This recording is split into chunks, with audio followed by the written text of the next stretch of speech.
Blog Talk Radio. Hey, everybody. Good morning. Thank you so much for joining me on this edition of Down to Earth. It's a show in which we talk about the issues that matter. And all of this week, all of us were compelled and were caught up in watching the impeachment trial, the second impeachment trial of Donald Trump, the former president. And I mean, by the time it ended yesterday, Saturday, it was just simply unbelievable. How could the Republicans sat in that audience and watched all the evidence, video after video, even videos that we, the public, had not seen prior to? How could they sit there and then acquit Donald Trump?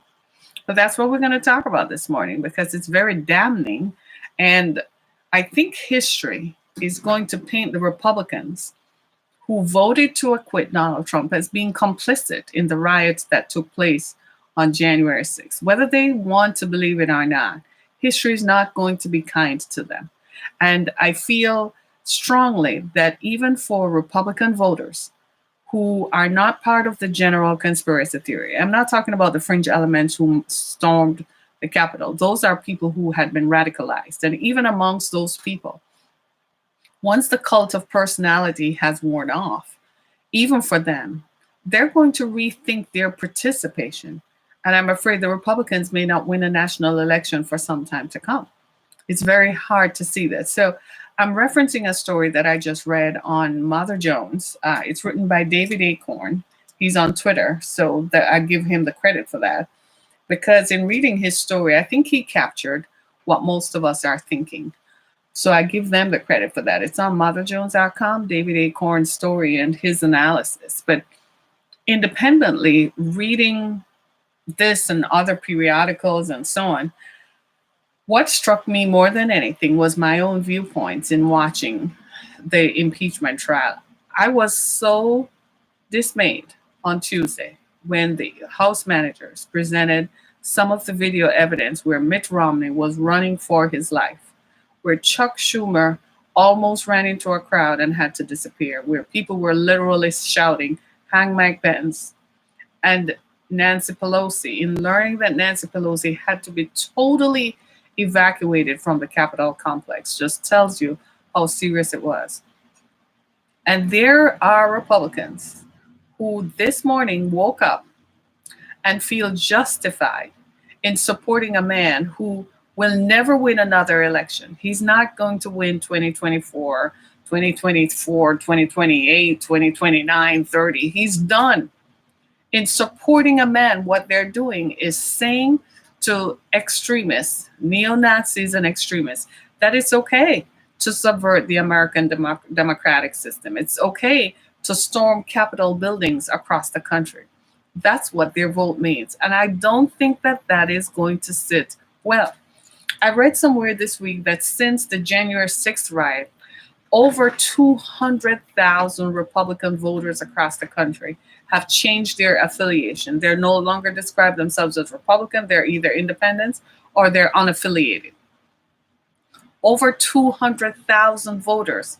I don't think that that trend is going to stop. In fact, I've been talking about it for several weeks now that I really don't feel that there are as many Republican voters who are going to really sit back and let this slide, even for the people who consider themselves conspiracy theorists. Many of those people have lived long enough to look at America and have fought in other wars, have gone to defend American democracies and American way of life in other wars and in other places. And now that they have returned, they're really looking at, I don't think I want this on homeland. I don't think I want this here. And when the hysteria wears off, as it has now, if you really seriously think that Donald Trump is going to have another rally where he's going to further whip people up, I'm afraid that he's going to, like he's been doing, pay people to show up. And if they even show up, I don't think it's going to go well. Somebody somewhere in one of these rallies is going to ask him about January 6th. And that will be the end of his rally. Somebody is going to ask him about it. And that will be the end of it. This is a guy who, you've got to remember, when he was president in 2020, kept saying he backs the blue. Remember that? He's a supporter of Blue Lives Matter, and Black people are outraged, and Black people are indisciplined, and he's the president of law and order. but you sent people into the Capitol to hang Mike Pence so that you could hang on to power. And you have people like Ted Cruz and Josh Hawley who are giving me nightmares because I woke up thinking about them this morning. So they're giving me nightmares about what their run for presidency is going to be. Somebody like Ted Cruz is not capable of ever winning a national election. Neither is Josh Hawley. Maybe people would have been infatuated with his looks. I don't know, because it seems like that's what Republican voters do. They vote for people whom they like. They don't vote for the issues. They don't look at the issues and see how does this person line up with what you believe. They vote for people based on how they look. And this foolishness that is going around the country where Republicans are censoring other Republicans, GOP parties in different states are censoring Republicans who voted to impeach Trump. This stupidness is going to stop. You have lost people. You don't realize that people are now going to declare themselves independent, and you will not have their voting support. And Mitch McConnell is the mastermind of this. He's the creator of all this chaos. Why? Because he saw Donald Trump coming from Fifth Avenue in New York, knew this dude had no idea how to govern, but because he wanted control of the government and wanted political power, he rode on Trump's coattails knowing the man was dangerous. Trump is like that dog you have who attacks people and bites people, but you keep deluding yourself into saying, no, he's under control. I can put my hand on him. And the dog gets up and goes and jump at people's throats. The dog attacks people and hurts people, but you're too embarrassed to admit and too ashamed to admit that this is a dangerous dog that is out of your control. And you have other people telling you, put the dog down, you got to put the dog to sleep. But you won't do it because you're too ashamed to do it. That's Mitch McConnell.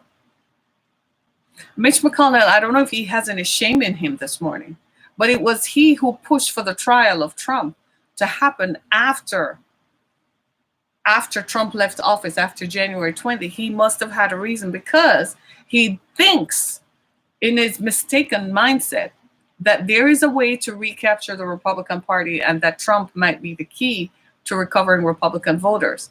I have news for you all. It's over. You're going to see it in 2022 and 2024. People are going to leave the Republican Party en masse. For all of you out there who think that you're going to join with Marjorie Taylor Greene and that she's likely to attract other people like her, you best think again.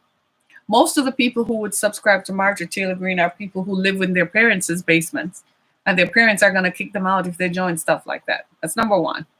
That's not a joke. That is true. Number two, you're not going to find companies that are willing to support it. See, you got to look at the big picture. American companies love America because America is a stable democracy. That means it's predictable. That means they don't have to worry about varying market conditions that could impact the value of their business. So they love American stability because it's a safe place to do business in. They also do business in other countries, and that is predicated on America's military power. The fact that America is the most powerful country in the world assures them, as American businessmen, that they can do business in other countries. Therefore, America not having power is detrimental to American businesses. So those said businesses, they're not going to support any kind of ideology that promotes violence within America that destabilizes the American democratic system. I don't think we're thinking enough of that. I don't think people realize that. So the GOPers, the Ted Cruzes, the Josh Hawleys, and the Lindsey Graham, they're in for a surprise. You're not going to find companies willingly endorsing you based on the January 6th riot because those companies need an environment to do business in which they can safely conduct their business and make profits, and in a stable environment backed by the full measure of American political and military power. In other words, America can go to Thailand and do business because Thailand can't do anything to American power. That's what it comes down to. So America can go into other places and do business, and you cooperate because they're the big guy with the big guns, with the biggest guns. I think in the hysteria that Donald Trump created, Donald Trump operated under an umbrella of divide and conquer. and in the hysteria that he created, I think we forgot some basic tenets.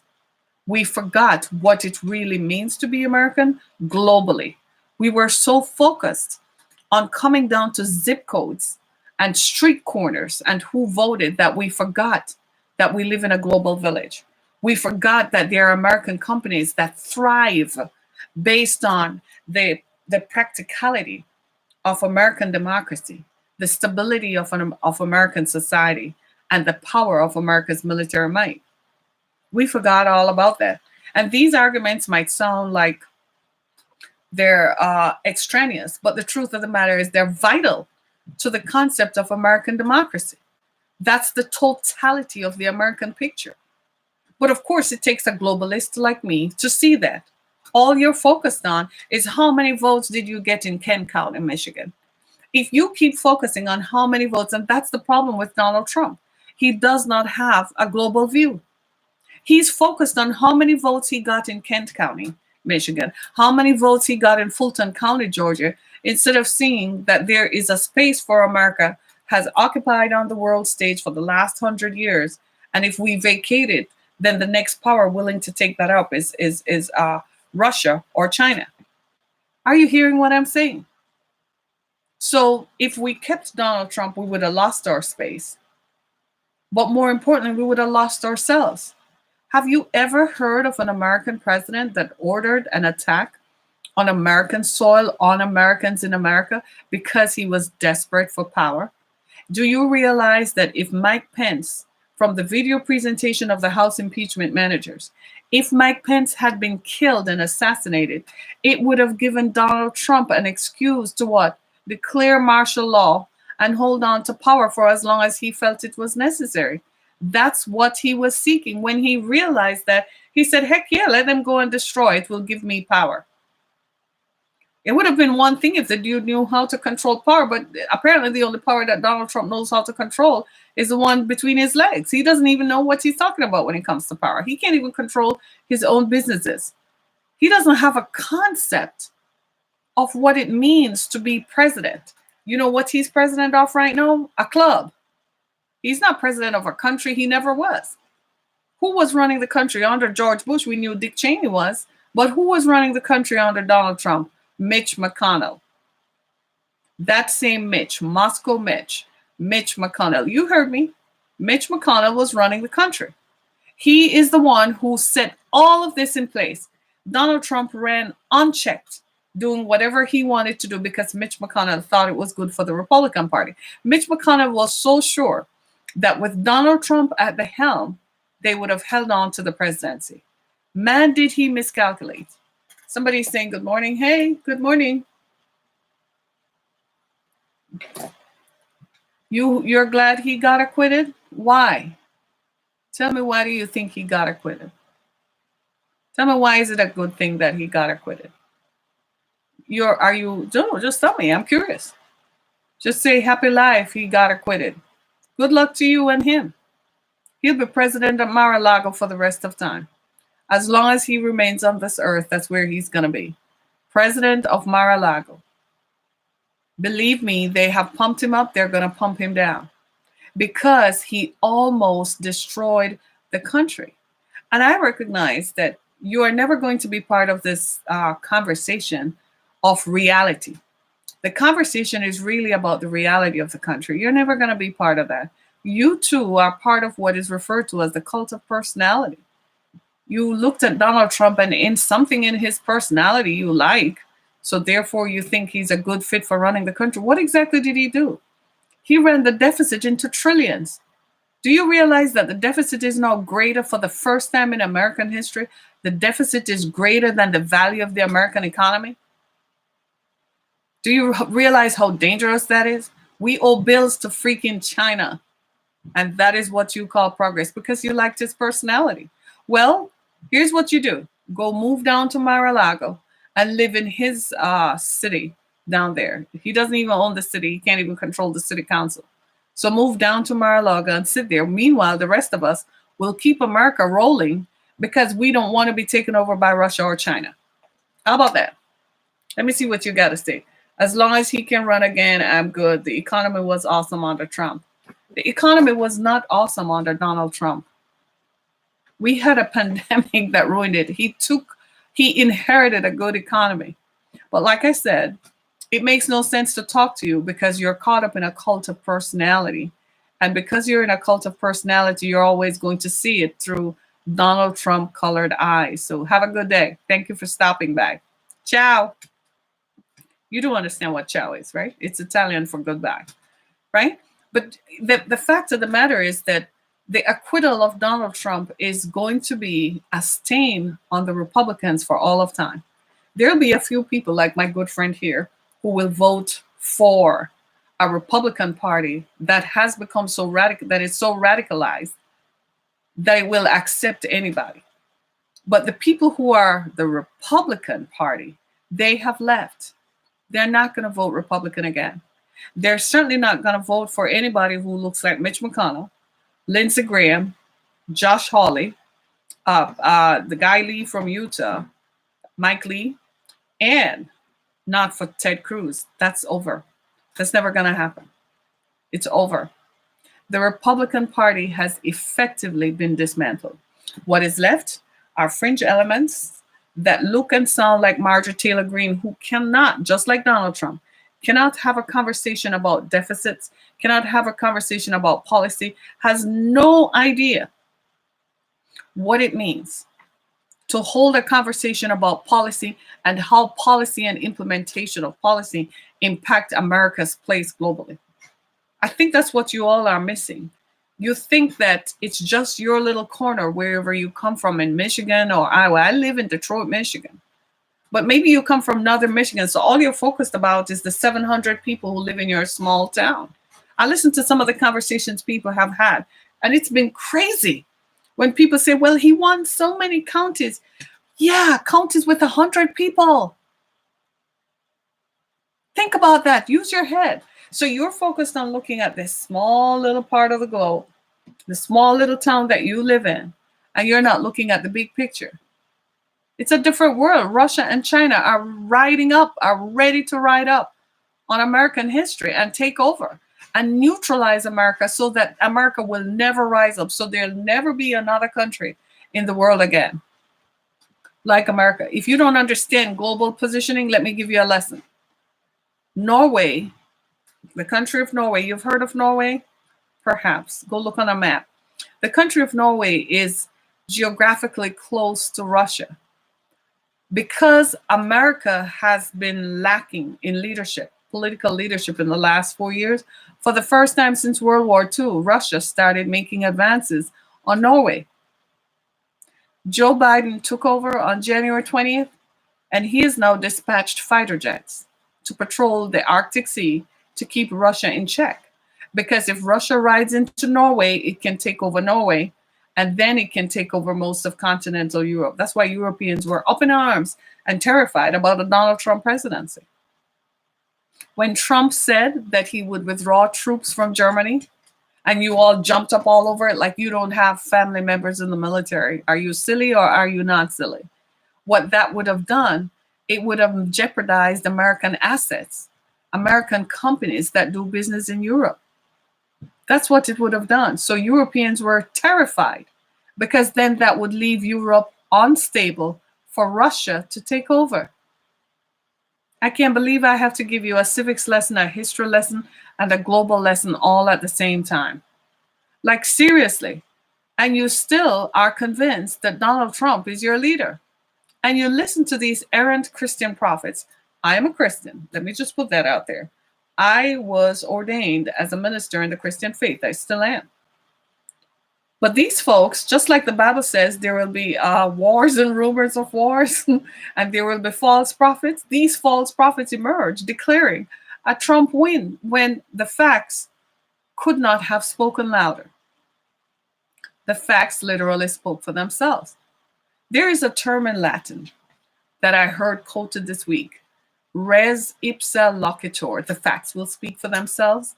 You're going to find those facts speaking in 2020, 2022, and 2024. And I dare say in 2026 and 2028. It's not going to look good. And guess what? The center of the Republican Party, Your mama, your papa, your grandma, your great aunt, uncle, those folks, they're the ones who are going to make sure there will never be another Donald Trump. You little fringe elements who are infatuated with the idea of being a neo Nazi, because that's what you think white power is this and white power is that. You look at history and you misread it. History was not kind to Hitler, was it?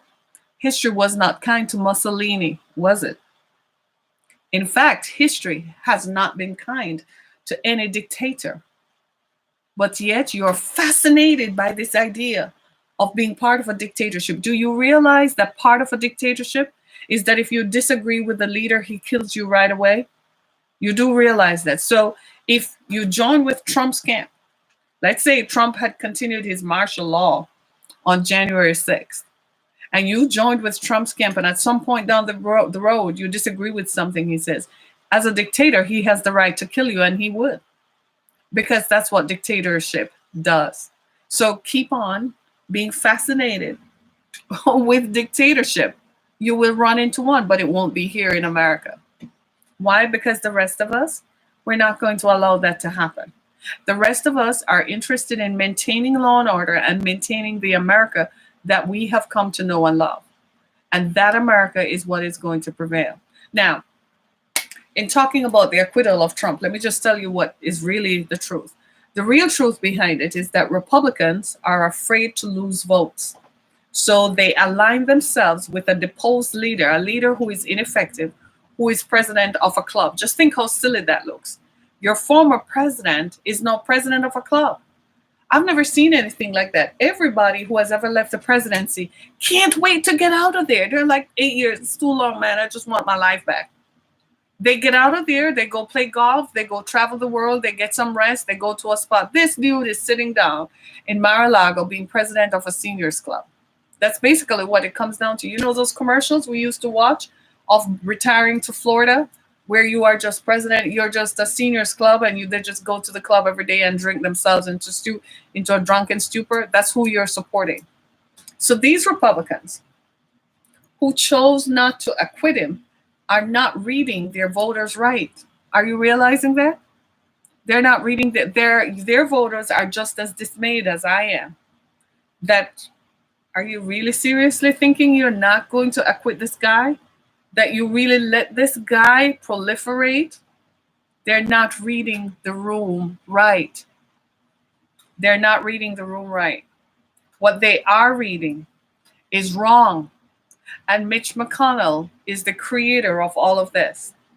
Ted Cruz and Josh Hawley, I think their political futures are done. And I'm going to be very surprised if you find American companies who will continue to dote to those political campaigns.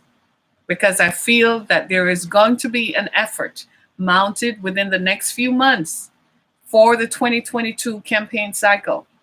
And it's not going to look good for Republicans at all. Nowhere. And that is so. Why? Because. Just because.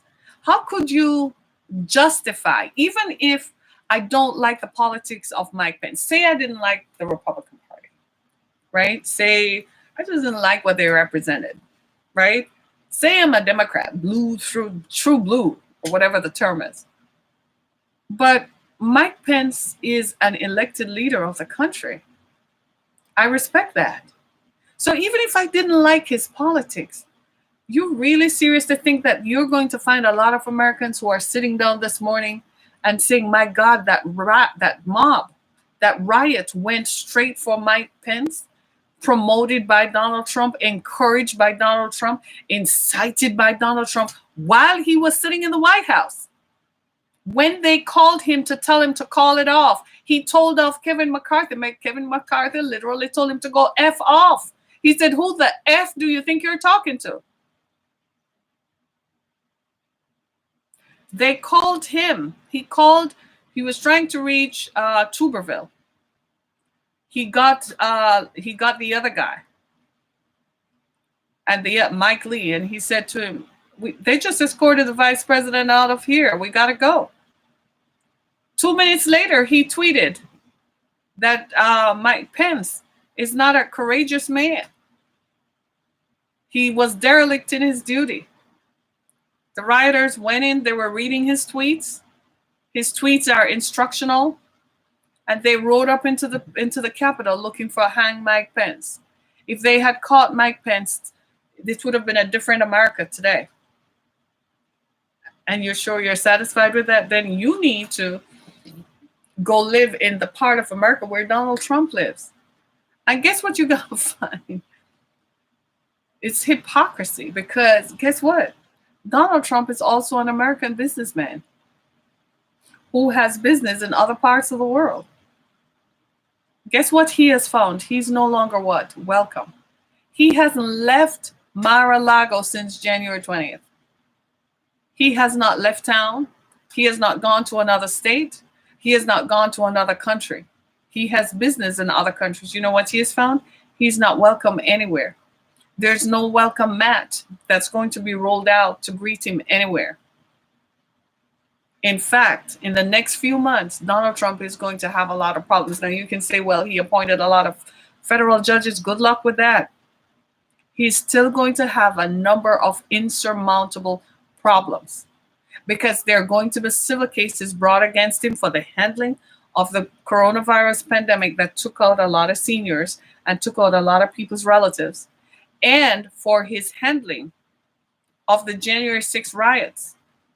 People are going to start suing him. Then he's so unpopular throughout the world. Some of the places where he does business, people are going to say, we don't want you here because you cause problems, because he has radicalized people. So if he radicalized Americans like yourself, then chances are other countries will accuse him of radicalizing them. He's a dangerous person.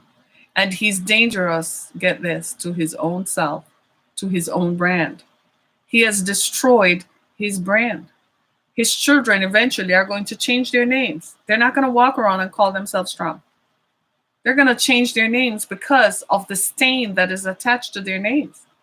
And the Republican Party is going to pay the price for that in the next few election cycles, in the years to come, and the decades, for decades.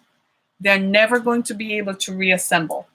They're going to try to rewrite history to say that Mitch McConnell did not endorse. Yes, he did. By his inaction, he did. It's like this.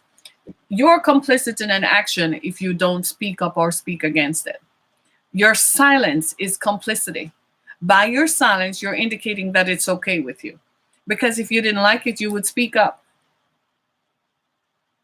And we can all say, well, it's not convenient to speak up. No, this was an opportunity provided to the House and to the Senate GOP for you to speak up if you had anything to say. And they chose rank and file in order. Guess what's going to happen? Every one of those people who voted for Donald Trump are going to lose their seats en masse. And guess who's going to do it? The Democrats don't even have to wage a fight. It's going to be Republicans themselves. The only Republicans who are going to left are the fringe elements who are starving and whose relatives have died because of the coronavirus, because of lack of health care, because Donald Trump set that up. And all you jokers out there, you don't even realize how much Trump set you all up. Trump implemented a tax policy where if you earn under $75,000, you'll be paying increased taxes in odd number years to come. Imagine that. Increased taxes if you earn under $75,000 per year, which is like 93% of the population. That's the legacy. Who are you mad with again? When Barack Obama left, the black man whom you all hated, some of you voted for in 2008 and 2012, so I don't know where this hatred came from, fomented by Mitch McConnell and Donald Trump's desire to become a president, because he was going broke and had no money and saw the presidency as a way to make money. Little did he know that it was going to be a noose hung around his neck. I suspect that he now realizes that being a president is not all pomp and glamour, is it? It's actual work. It's a higher calling. It calls something out of you. Yeah, you make a deal here and there. Most guys go in there and they make a deal, so when they come out, they have some money. But there is a place in it that calls to the best of you. What it revealed about Trump is that there's nothing good in him. There's nothing best about him. There's nothing good in him. For the life of me, I cannot understand how he has a mail order bride trying to force it on us to say this is my wife when she worked out a deal before she went into the White House so that if he and her divorced, she would have an additional amount of money based on a prenuptial agreement that she had signed. What kind of foolishness is that? So you can't even be true to yourself. You couldn't even find somebody who genuinely loves you. You have to marry somebody whom you have to work out a contract with. Like, seriously? Does that even represent what most of you all think? Today's Valentine's Day. It's about love. That's how you think? No. So what is it about this guy that you like so much? We all used to like Donald Trump. We all thought he was braggadocious. But that's theater. That's comical. That's a personality for Hollywood. That doesn't belong in the White House. It's two different things. It's two different things. I think this person is saying some stuff about me. 80 million votes, 2 impeachment. Keep America rolling like under Obama. 2 impeachment fails, 80 million votes. Are you serious? Donald Trump got 75 million votes. It was the other guy who got 80 million votes. If you believe all those conspiracy theories, you are sad indeed, and nobody can change your mind. So go sit down in that part, that rural part there, where you can find others like you who think like that. Because you're going to be obviated from the mainstream in just a few when reality hits. It's the craziest thing I've ever heard. And I think it's kind of like you can't see the truth, but others around you can. That's what's happening. It's the same thing with Mike Pence. Mike Pence could see what Trump was, but he didn't believe that it could happen to him. Even when Trump did not send in the Capitol Police and reinforcements to help, Trump still did not call him. He could see it. He still would not invoke the 25th Amendment because he mistakenly believed that he has a place to run for 2024. No, you don't. The Republican, I'm not saying you're not going to run. You would run, but you're not going to win because people are going to forever attach you to the legacy of Donald Trump, that you were right there with him, that even when he turned on you, you still did not vote to remove him, and he obviously was dangerous to democracy. I don't know how else we can put it. It's so disturbing, the events that we saw. I still am struck by how close Mitt Romney came to losing his life. I'm still struck by that. I can't begin to tell you how those nights after watching that were very provocative and very disturbing. Because the Republican Party literally is saying what happened on January 6th is okay. That's what you're saying. That it was okay for Donald Trump to subvert democracy. It was okay for Donald Trump to come close to having a coup. That it's quite okay. That's what you're saying by not acquitting him. You know who is not going to forget? The voters. They're going to hold you accountable. And in all honesty, I think you have lost the battle. You may have tried to win the war on January 6th. You may have won the war on impeachment, but the battle is not yours. That battle has been lost by the GOP. This is Harriet Kemet, and this has been Down to Earth. Join us again. Certainly visit our pages on Apple Podcasts, Google Podcasts, and wherever your favorite podcast is. Thanks so much for joining us. Be blessed.